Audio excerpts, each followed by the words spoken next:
Welcome to iDream. It's me Anusha Kumal. ఇవాళ మన guest doctor Sridhar, physiotherapist. నమస్తే డాక్టర్. నమస్తే అండి. ఈ మధ్య ఒబేసిటీ చాలా చూస్తున్నాం.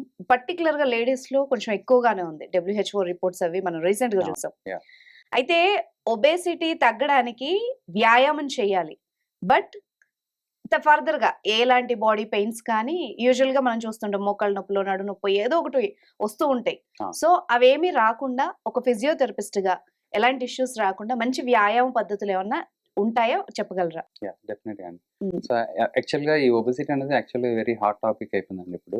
సో యాస్ మీరు చెప్పినట్టుగా లాస్ట్ టైం చెప్పినట్టుగా WHO ఏదైతే మనకి ఒక సర్వే రిపోర్ట్ ఇచ్చిందో మన తెలుగు స్టేట్స్‌లో యూజువల్‌గా ఇప్పుడు అందరికీ ఒబెసిటీ అనేది చాలా చాలా ఎక్కువైపోతుంది. సో బేసిక్‌గా అసలు ఒబెసిటీ ఎందుకు వస్తుంది, దాని తగ్గ సింప్టమ్స్ ఏంటో ఫస్ట్ చూసుకొని దాని తర్వాత మనం దాన్ని ఎట్లా మనం ఒక కంట్రోల్‌లో పెట్టొచ్చు, దానికి ఏ ఎక్సర్సైజ్ చేస్తే బెటర్ ఉంటది. సో మీరు చెప్పినట్టు జాయింట్ పెయిన్స్ గానీ, లేకపోతే బ్యాక్ పెయిన్ గానీ, నీ పెయిన్ గానీ అట్లాంటివి రాకుండా, ఎనీ సైడ్ ఎఫెక్ట్స్ రాకుండా గనుక మనం చేయొచ్చు. సో బేసికల్‌గా అసలు ఒబెసిటీ అంటే మీకు తెలుస్తుంది. యాక్చువల్‌గా చాలా మంది అంటారు BMI 30 దాటితే గనుక మనకి యాక్చువల్ ఒబెసిటీ కింద కన్సిడర్ చేస్తారు. అసలు ఒబెసిటీ ఎందుకు వస్తుంది మెయిన్ గా అంటే అసలు ఫస్ట్ ఆఫ్ ఆల్ మన అన్‌హెల్తీ డైట్ అండి. అంటే ఇప్పుడున్న మనం ప్రెసెంట్ సిచ్యువేషన్స్ లో ఇప్పుడు చూస్తే అంత ఫాస్ట్ కల్చర్ లో అందరూ చాలా మంది చూస్తే కనుక అంత ఫాస్ట్ ఫుడ్ అలవాటు అయిపోయింది. ఇప్పుడు మీరు బయటకి ఎక్కడికి వెళ్ళారనుకోండి, ఒక హెల్తీ ఫుడ్ ఒక స్టోర్ చెప్పండి, ఒక రెస్టారెంట్ చెప్పండి, లేకపోతే ఏదైనా ఒకటి చెప్పాలంటే కష్టం. అదే ఫాస్ట్ ఫుడ్ అనుకోండి, మీకు అడుగున ఒక ఫాస్ట్ ఫుడ్ సెంటర్ కనిపిస్తుంది, ఎక్కడైనా తినొచ్చు. సో మన లాస్ట్ టైం మేము ఒక ట్రిప్కి వెళ్తే అక్కడ ప్రతి చోట చాలా కామన్ గా దొరికింది ఏంటంటే మ్యాగీ. సో మ్యాగీ నూడిల్స్ ఎందుకంటే ఒక 2-3 మినిట్స్ లో అయిపోతుంది. సో అదే దానికి కొంచెం అది ఎన్ని రోజులు తింటాం, యాక్చువల్గా 1 వీక్ అదే తినలేం కదా. ఇప్పుడు ఎక్కడికి వెళ్ళినప్పుడు సడన్ గా తినాలంటే ప్రతిసారి మ్యాగీ తినాలని ఇబ్బంది, అది ఫాస్ట్ ఫుడ్. సో అది మనకి సరిగా జీర్ణం అవుతుంది, లేకపోతే ఇంకొక సైడ్ ఎఫెక్ట్స్ వస్తూ ఉంటాయి. ఒక హెల్దీ ఫుడ్ చూడాలంటే చాలా కష్టం. ఇప్పుడు మనం ఎక్కడికి వెళ్ళినా కూడా హెల్దీ డైట్, ఒక మనకు సలాడ్ కావాలన్నా కష్టం, ఏదో సబ్వేలో అట్లా. సో మనకు ఒక రకమైన హెల్దీ ఫుడ్ దొరకంటే కష్టం. అదే ఫాస్ట్ ఫుడ్ అనుకోండి, ఇట్లా మనకు ఒక ఎవ్రీ ఒక అడుగున మనకు ఫాస్ట్ ఫుడ్స్ ఉంటాయి. సో మనకి ఫస్ట్ అన్‌హెల్తీ డైట్ అనేది మన ఫస్ట్ మెయిన్ రీజన్స్ అండి ఒబెసిటీ. ఇంకోటి అన్నిటికన్నా ఇంపార్టెంట్ ఏంటంటే మన సైకలాజికల్ ఫ్యాక్టర్స్. అంటే మనం ఇప్పుడు వర్క్ లైఫ్ స్టైల్ తీసుకుంటే కనుక చాలా మందికి స్ట్రెస్ ఉంటుంది. ఈ స్ట్రెస్ తో ఆటోమేటిక్ ఏంటంటే కొన్ని హార్మోనల్ ఇంబ్యాలెన్స్ వస్తుంది. ఈ హార్మోనల్ ఇంబ్యాలెన్స్ తో క్రేవింగ్స్ పెరుగుతున్నాయి. ఎస్పెషల్లీ ఈవెన్ ఫీమేల్స్ లో క్రేవింగ్స్ పెరుగుతున్నాయి, మేల్స్ లో క్రేవింగ్స్ పెరుగుతున్నాయి. ఫర్ ఎగ్జాంపుల్ నాకు ఒక రీసెంట్ గా ఒక క్లయింట్ వచ్చారు. సో ఆవిడ చూడడానికి ఫిట్ గా ఉన్నారు, బట్ ఒబీస్ ఉన్నారు. ఓకే, సో రీజన్ ఏంటి అంటే అడిగాను అనమాట, యూజువల్ గా డైట్ ఎట్లా ఉంది, ఏంటి ఉంది. ఆమె బ్యాక్ పెయిన్ తో వచ్చారు. సో మనకి ఒబిసిటీ తగ్గకపోతే బ్యాక్ పెయిన్ తగ్గదు. ఈ బ్యాక్ పెయిన్ తగ్గాలంటే ఒబిసిటీ తగ్గాలి. సో ఇది ఎట్లా అంటే మనకి ఓ సైకిల్ లా అనమాట. అది లేకపోతే ఇది లేదు, ఇది లేకపోతే ఇది లేదు అనేది ఉంటుంది. సో దానికి ఏం చేయాలి, ఫస్ట్ అట్లీస్ట్ కొంచెం ఇప్పుడు నేను బ్యాక్ పెయిన్ తగ్గించేస్తా టెంపరీగా, బట్ తర్వాత రూట్ కాజ్ అయితే తగ్గియాలి కదా. సో ఇప్పుడు నా దగ్గరికి వచ్చిన వెంటనే బ్యాక్ పెయిన్ తగ్గింది, మళ్ళీ ఒక 1 మంత్ తర్వాత వచ్చిందంటే ఓకే తినేం చేశారు అసలు సరిగా లేదు అనుకుంటారు. సో బట్ రూట్ కాజ్ ఏంటి, ఒబెసిటీ. సో ఈ ఒబెసిటీని తగ్గిస్తే గనక అప్పుడు మనకి రిజల్ట్స్ బాగుంటాయి. సో అప్పుడు మనకి బ్యాక్ మీద లోడ్ పడకుండా ఉంటుంది. సో నేను ఒకసారి మొత్తం హిస్టరీ అంతా తీసుకుంటూ ఉంటే తను చెప్పడం ఏంటంటే మార్నింగ్ హెల్త్ డైట్ చెప్పారు, మధ్యాహ్నం హెల్త్ డైట్ చెప్పారు, ఈవినింగ్ హెల్త్ డైట్ చెప్పారు. చాలా బ్రహ్మాండంగా ఉంది. అసలు ఎక్కడ కూడా ఎటువంటి జంక్ గానీ ఏమీ లేదు. రీజన్ ఏంటంటే ఆమెకి స్లీప్ డిజార్డర్ ఉంది. ఓకే, సో ఆటోమేటిక్ గా ఒక 2-3 వరకు ఆమెకి నిద్ర పట్టదు. సో ఎప్పుడైతే 2-3 వరకు నిద్ర పట్టదో వాళ్ళకి ఏమవుతుందంటే, ఎప్పుడైతే స్లీప్ డిప్రైవేషన్ అట్లాంటి డిజార్డర్స్ ఉంటాయి, ఆటోమేటిక్ గా హార్మోనల్ ఇంబ్యాలెన్స్ ఉంటుంది. హార్మోనల్ ఇంబ్యాలెన్స్ వల్ల వాళ్ళకి క్రేవింగ్స్ ఉంటాయి, అంటే mid night cravings, especially sweets, chocolates అట్లాంటివి తినాలని క్రేవింగ్స్ ఉంటాయి. సో అప్పుడు ఏం చేసేవాళ్ళు, ఈవిడ ఫ్రిడ్జ్ లో కంపల్సరీ చూస్తే 1 kg స్వీట్స్, డిఫరెంట్ చాక్లెట్స్ ఉంటాయి. సో ఫ్రిడ్జ్ లోకి వెళ్ళడం, ఓపెన్ చేయడం, ఫ్రిడ్జ్ ఓపెన్ చేసి చాక్లెట్ 12 o'clock 1 o'clock లేకపోతే ఏదైనా స్వీట్ తినడం. ఇప్పుడు మార్నింగ్ చేసిన డైట్ అంతా ఏమైంది, పోయింది. సో ఆటోమేటిక్ నైట్ ఏదైతే తింటున్నారో అది ఇంకా ఫుల్ క్యాలరీస్, ప్లస్ నైట్ సరిగ్గా జీర్ణం అవ్వదు. సో ఆటోమేటిక్ ఏమవుతుందంటే మనకి ఫుల్ గా ఒబిసిటీ అయ్యే అవకాశం ఉంటుంది. ప్లస్ స్లీప్ డిప్రైవేషన్ లో మనకి స్ట్రెస్ కూడా పెరుగుతుంది, స్లీప్ సైకిల్ కూడా డిస్టర్బ్ అవుతుంది. సో మనకి యూజువల్ 6 to 8 hours స్లీప్ ఉండాలంటారు, బట్ మీరు 3 o'clock పడుకుంటే మనకి మార్నింగ్ అయ్యేటప్పటికి ఏదో ఒక డిస్టర్బెన్స్ స్టార్ట్ అవుతుంది. యూజువల్‌గా ఎప్పుడైనా చూడండి, మీరు ఎర్లీ మార్నింగ్ ఒక 3కో ఎంతకో పడుకుంటే ఎంత 3, 4కి పడుకున్నా కూడా మీరు మాక్సిమం ఒక 9 లేకపోతే 10 మాక్సిమం 11 వరకు లేచిపోతారు. అవును. అది కూడా డిస్టర్బ్డ్ స్లీప్ ఉంటది. అంటే అవును. మనకి సౌండ్ స్లీప్ లాగా మనం 10కో, 11కో హ్మ్. పడుకున్నంతగా హ్మ్. మనం 3కో, 4కో పడుకుంటే ఉండదు. హ్మ్. సో అప్పుడేమవుతుందంటే స్లీప్ డిప్రివేషన్ అవుతుంది. So okay. ఎప్పుడైతే స్లీప్ డిప్రివేషన్ వస్తుందో నెక్స్ట్ డే వర్క్ అనేది చాలా హెల్తీగా ఉండదు. అవును. సో ఏదో మనం బరువుగా పనిచేస్తున్నట్టు ఉంటది. హ్మ్. లేకపోతే రోజంతా చాలా డల్‌గా ఉన్నట్టు ఉంటది. హ్మ్. ఏదో మనకి యాక్చువల్ చెప్పాలంటే మా చిన్నప్పుడు మా ప్రొఫెసర్ ఒకాయన చెప్పేవాళ్ళు. Hmm. Sleep deprivation is nothing but you are drinking 2-3 bottles of full alcohol అని. ఓకే. అంటే అంత బ్రెయిన్ పనిచేయదనమాట. అంత హ్మ్. యాక్టివ్‌గా ఉండదు. హ్మ్. సో ఎప్పుడైతే యాక్టివ్‌గా ఉండదో మనకి పొద్దున్న నుంచి సాయంకాలం వరకు యాక్టివ్‌గా ఉండదు గదా! హ్మ్. ఆటోమేటిక్‌గా బేసల్ మెటబాలిక్ రేట్ కూడా మారిపోతుంది. ఈ హ్మ్. స్లీప్ డిప్రివేషన్ గాని, ఈ ఒబెసిటీ గాని అన్నీ తీరా ఓకే. చూసుకుంటే. సో దీనికి అంతటికి రీజన్ ఏంటి? Unhealthy food. హ్మ్. సో ఈ అన్‌హెల్తీ ఫుడ్‌లో చాలా వరకు మనకి ఒబెసిటీ పెంచే హార్మోన్స్ ఇప్పుడు మనకి ఇప్పుడు మిల్క్ తీసుకోండి. హ్మ్. అసలెక్కడ మనకి ఆర్గానిక్ మిల్క్ దొరుకుతుందో తెలీదు. అవును. సో అన్నిటికి వాళ్ళు స్టెరాయిడ్స్ అని ఏస్తున్నారు. ఇప్పుడు మన చికెన్ తీసుకొని అన్నిటికి స్టెరాయిడ్స్ ఏస్తాం. మీరు చాలా మంది చెప్తా ఉంటారు. హ్మ్. చాలా మంది ఛానెల్స్ కూడా చెప్తున్నారు. హ్మ్. మనకి చికెన్ బయట తినొద్దు. లేపోతే ఈ మిల్క్ ఎక్కువ తాగొద్దు. ఇప్పుడు ఎస్పెషల్లీ చెప్పాలంటే ఇంకో నొటేషన్ వచ్చిందేంటంటే హ్మ్. ఇప్పుడున్న కిడ్స్‌కి హ్మ్. మిల్క్ అసలు తాగిపియొద్దు అని. అవును. సో దానివల్ల ఏమవుతుందంటే హార్మోనల్ ప్రాబ్లమ్స్ వచ్చి తొందరగా మెచ్యురేషన్ వస్తుంది వాళ్ళకి. అవును. మీరు చూస్తే గనక అందుకే వేగాన్ అయిపోతున్నారు అవును. అందరూ. ఆ! హ్మ్. అందుకని చిన్నప్పుడు దాదాపుగా కిడ్స్ అంటే ఎస్పెషల్లీ హ్మ్. ఫీమేల్స్ మెచ్యూరిటీ అనేది ఒక 13, 14 అవును. ఇయర్స్‌కొచ్చేది. ఇప్పుడు 9 ఇయర్స్‌కి, 10 ఇయర్స్‌కి వచ్చేస్తుంది. సో అవును. రీజన్ ఏంటి అంటే ఈ అడల్టరేషన్ ఆఫ్ ఫుడ్ అని చెప్తున్నారు చాలా హ్మ్. మంది. సో ఈ అన్‌హెల్తీ డైట్ చాలా ఇంపార్టెంట్ అండి. హ్మ్. దీన్ని మనం తగ్గించుకోవాలి. At the same time stress. హ్మ్. ఇంకోటి ఎన్విరాన్మెంటల్ ఫ్యాక్టర్స్. హ్మ్. అంటే మన చుట్టూతా ఉండే ఫ్యాక్టర్స్ ఏవైతే ఉంటాయో అవి ఒబెసిటీ కాజ్ చేసే అవకాశాలు కూడా ఉంటాయి. హ్మ్. ఇప్పుడు ఫర్ ఎగ్జాంపుల్ నేను సెడెంటరీ లైఫ్ స్టైల్ అంటే నా జాబ్ సెడెంటరీ అంటే ఒక చైర్‌లో కూర్చొని నేను డెస్క్‌టాప్ చేస్తున్నాను అనుకోండి. హ్మ్. సో వాట్ ఐ డూ అదంతా సెడెంటరీ లైఫ్ స్టైల్. ఆటోమేటిక్‌గా మన వర్క్ స్టైల్ ఫర్ హ్మ్. ఎగ్జాంపుల్ మాక్సిమం స్టార్ట్ అయ్యేది ఎప్పటి నుంచి మార్నింగ్ 6, 7 నుంచి స్టార్ట్ అవుతుంది. హ్మ్. నైట్ ఒక 10 వరకు ముగుస్తుందనుకోండి. హ్మ్. సో దీనిలో మాక్సిమం యాక్టివిటీ ఎక్కువుండేదేంటి? ఎంత టైం? ఆటోమేటిక్‌గా 9 నుంచి ఈవినింగ్ 6 వరకు అవును. జనరల్‌గా. హ్మ్. సో ఈ 9-6 వరకే మనకు సెడెంటరీ లైఫ్ స్టైల్ ఉందనుకోండి. హ్మ్. ఆటోమేటిక్‌గా ఏమవుతుందంటే మన డైజెషన్ సిస్టమ్ కూడా స్లో అవుతుంది. హ్మ్. ప్రతి ఒక్క మజిల్ యాక్టివిటీ స్లో అవుతుంది. ప్రతి హ్మ్. ఒక్క జాయింట్ యాక్టివిటీ స్లో అవుతుంది. హ్మ్. ఆటోమేటిక్ హార్మోనల్ ఇంబాలెన్స్ కూడా నెమ్మదిగా స్టార్ట్ అవుతుంది. సో వీటి మూలాన ఆటోమేటిక్‌గా ఏమవుతుంది? ఒబెసిటీ స్టార్ట్ అవుతుంది. హ్మ్. సో ఎన్విరాన్మెంటల్ ఫ్యాక్టర్స్ కూడా ఒకటి. సో హ్మ్. ఎన్విరాన్మెంటల్ ఫ్యాక్టర్స్‌ని కూడా మనం అందుకనే ఇప్పుడు ఎక్కువ సేపు కూర్చొని డెస్క్‌టాప్ జాబ్ చేసేటోళ్ళకి మేమైతే స్పెషల్‌గా రికమెండ్ చేసేదేంటంటే no matter what hmm. You have to stand at least after every half an hour అని చెప్తాం. హ్మ్. జస్ట్ నించోండి అని చెప్తాం అట్‌లీస్ట్. హ్మ్. ఒకవేళ నడిచొస్తే అది వెల్ అండ్ గుడ్. హ్మ్. కొంతమంది ఏమంటారంటే మేము మీటింగ్‌లో ఉన్నాం. మేము మళ్ళీ నడిచి రావడం అంటే చాలా కష్టం అవుతుంది. హ్మ్. సో అందుకని ఏం చేస్తామంటే అట్‌లీస్ట్ మీరు నించోండి. సో ఆ పోస్చర్‌ని బ్రేక్ చేయండి అని చెప్తాం. ఓకే. ఈ పోస్చర్ కూడా చాలా ఇంపార్టెంట్. ఈ ఒబెసిటీ మూలాన ఏమవుతుందంటే ఈ పోస్చర్ మారిపోతుంది. ఇప్పుడు హ్మ్. మీరెప్పుడైనా ఎవరినైనా కొంచెం ఒబెసిటీ బాగుందని చూస్తే గనుక ఇలా కూర్చుంటారు. అవును. సో లిటరల్‌గా చెప్పాలంటే ఈ నెక్ ఏదైతే ఉందో ఇట్లా హ్మ్. ముందుకొస్తది. అవును. సో అప్పుడు మళ్ళీ ఏమవుతుంది నెక్ పెయిన్ స్టార్ట్ అవుతుంది. హ్మ్. సర్వికల్ రాడిక్యులోపతి అంటాం. హ్మ్. అదే బ్యాక్ పెయిన్ ఉన్నోళ్ళకి సయాటికా అంటాం. హ్మ్. ఇట్లాంటి ప్రాబ్లమ్స్ స్టార్ట్ అవుతాయి. యాజ్ యూజువల్‌గా మీరన్నట్టు జాయింట్ పెయిన్స్ ఎట్లాగో వస్తాయి. హ్మ్. ఓకే. సో ఈ హార్మోన్ ప్రభావం రావచ్చు. లేకపోతే వెయిట్ పెరగటం మూలాన కూడా జాయింట్స్ మీద ఎక్కువ లోడ్ పడడం మూలాన మజిల్స్ స్ట్రెయిన్ అవ్వటము, హ్మ్. జాయింట్స్ స్ట్రెయిన్ అవ్వడం కూడా జరుగుతుంది. సో ఫస్ట్‌ది అన్‌హెల్తీ డైట్ అయితే, రెండోది స్ట్రెస్ అయితే, మూడోది ఎన్విరాన్మెంటల్ ఫ్యాక్టర్స్. హ్మ్. అట్ ద సేమ్ టైమ్ మనకి చాలా మందికి ఇప్పుడు మీరు చూస్తే గనక ఈ స్ట్రెస్ హార్మోన్స్ అన్నయి ఎక్కువ ఉండటం మూలాన అంటే హ్మ్. మన స్ట్రెస్‌లో ఎక్కువ తీసుకోవటం మూలాన ఈ స్ట్రెస్ హార్మోన్స్ కూడా మన ఇన్సులిన్ మీద ఎఫెక్ట్ చేస్తాయి. ఓకే. సో, ఇన్సులిన్ మీద ఎఫెక్ట్ చేస్తే ఏమవుతుందంటే, గ్లూకోజ్ టాలరెన్స్ అనేది మనకి ఏదైతే గ్లూకోజ్ హ్మ్. అరగాలో, లేకపోతే హ్మ్. కరగాలో, ఆ ఇన్సులిన్ తీసుకోదు. ఎప్పుడైతే హ్మ్. తీసుకోదో మనకి టైప్ 2 డయాబెటిస్ వచ్చే అవకాశం ఉంటుంది. హ్మ్. సో, ఈ స్ట్రెస్ ఎప్పుడైతే ఉంటుందో టైప్ 2 డయాబెటిస్ వచ్చే అవకాశం కూడా ఉంటుంది. హ్మ్. ఎప్పుడైతే టైప్ 2 డయాబెటిస్ వస్తుందో ఆటోమేటిక్‌గా ఒబెసిటీ కూడా పెరుగుతుంది. హ్మ్.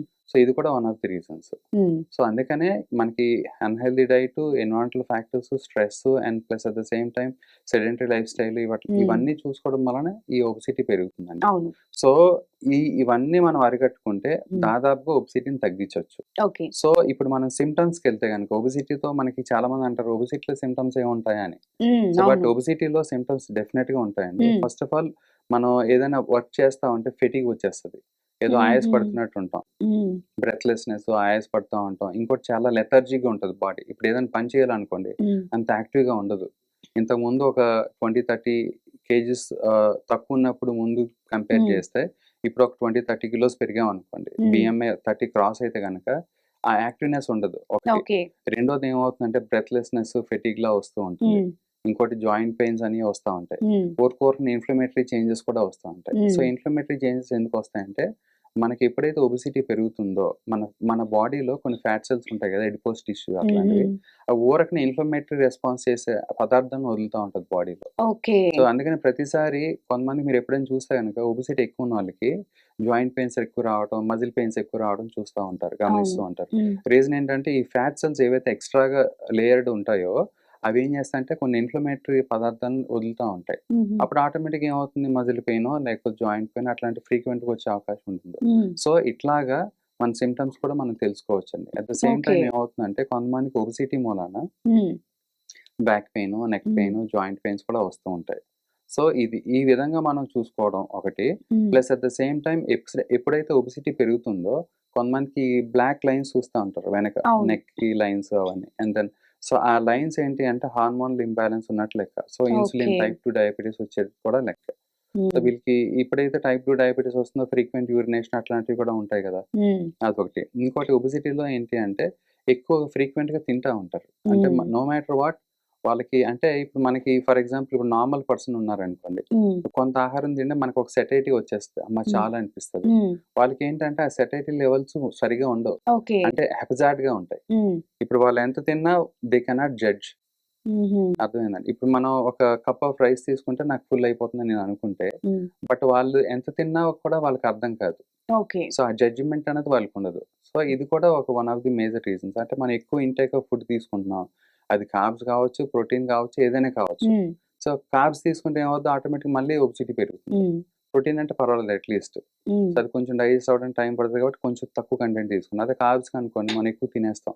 మన చిన్నప్పటి నుంచి ఆహారపు అలవాట్లు చూడొచ్చు. లేకపోతే ఆ కార్బ్స్ కొంచెం డైజెషన్ కొంచెం కాంప్లెక్స్ ఉండదు కాబట్టి ఎక్కువ తినేస్తాం. ఆటోమేటిక్‌గా ఒబెసిటీ కూడా పెరుగుతుంది. సో, ఇవి సింప్టమ్స్ అండి. సో, వీటిని ఎట్లా అరికట్టొచ్చు? ఇది ఎక్సర్‌సైజ్ ద్వారా తగ్గించొచ్చా లేదా అనేది ఒక పెద్ద మిత్ అయిపోయింది అందరికి. ఇప్పుడు నాకు చాలా మంది వస్తారు. కొంతమంది ఏమంటారంటే నాకు జాయింట్ పెయిన్స్ వచ్చినాయండి, మోకాలు నొప్పులు వచ్చినాయి, లేకపోతే లో బ్యాక్ పెయిన్ వచ్చింది, యాంకిల్ పెయిన్స్ వస్తున్నాయి, మరి ఎట్లా అండి అంటే, సరే ఇప్పుడు జనరల్‌గా కామన్‌గా ఎవరైనా ఏం చెప్తారు, ఇప్పుడు పక్కింటి వాళ్ళు కానీ లేకపోతే ఎవరైనా కామన్‌గా తెలిసిన వాళ్ళు లేకపోతే మెడికల్ నాలెడ్జ్ ఉన్న వాళ్ళు ఎవరైనా ఏం చెప్తారంటే, ఏముంది వెయిట్ తగ్గితే మీకు జాయింట్ పెయిన్స్ అని తగ్గుతాయంటే 200% తగ్గుతుంది. కాకపోతే దానికి ఒక ప్రాసెస్ ఉంటుంది. ఆ ప్రాసెస్ తెలియకపోవడం వల్ల ఏమవుతుందంటే ఎవరికైతే ఒబెసిటీ ఉందో వాళ్ళు ఒకటి తగ్గకపోవడం జరుగుతుంది. లేదంటే రెండోది దానికి వచ్చే కాంప్లికేషన్స్ అంటే ఎట్లా జాయింట్ పెయిన్స్ గాని లేకపోతే ఇట్లాంటివన్నీ అరికట్టలేకపోతారు. సో, ఆ మధ్యలో ఉండిపోతారనమాట. ఆ మధ్యలో ఉండిపోవడానికి రీజన్ ఏంటంటే గైడెన్స్ లేక. సో, ఇప్పుడు డైరెక్ట్‌గా ఒబీస్‌గా ఉన్నోళ్ళు డైరెక్ట్‌గా జిమ్‌కెళ్ళలేరు.